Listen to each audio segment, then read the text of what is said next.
Hi, I'm Rachel, and I've attended C.A.S.E since I was 7 years old. I came through my family through adoption at around 2 months old.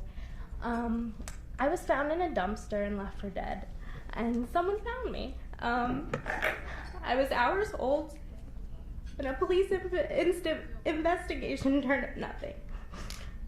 The way I came into this world left me with many emotional scars, and I often felt unlovable and unwanted. How could someone love a person like me? My own biological parents didn't want to.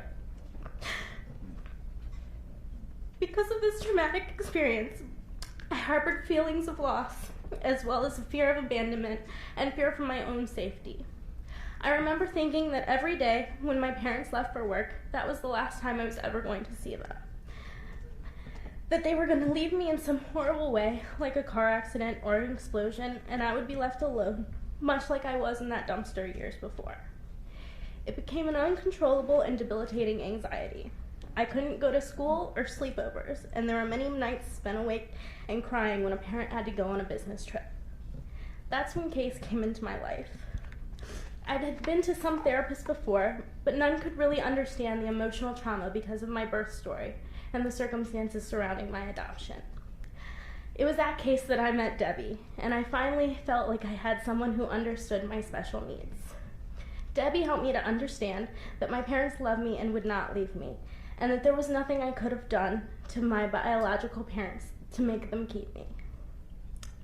My parents also joined in on our sessions so they could better understand what was going on through me emotionally in regard to my adoption. Through C.A.S.E, I began to be able to love myself, even if my biological parents couldn't. And it was nice to have somewhere to come where I could truly be understood and that they knew how to handle how I felt. Because of the circumstances of my adoption, I knew nothing about my biological family, including who and where I came from. In my teens, I had dreams of becoming the first woman president. But I had fears that when the country dug into my history, they would find out what had happened to me as a baby and think less of me. On top of these worries, I also felt like a part of me was missing because of the lack of knowledge I had.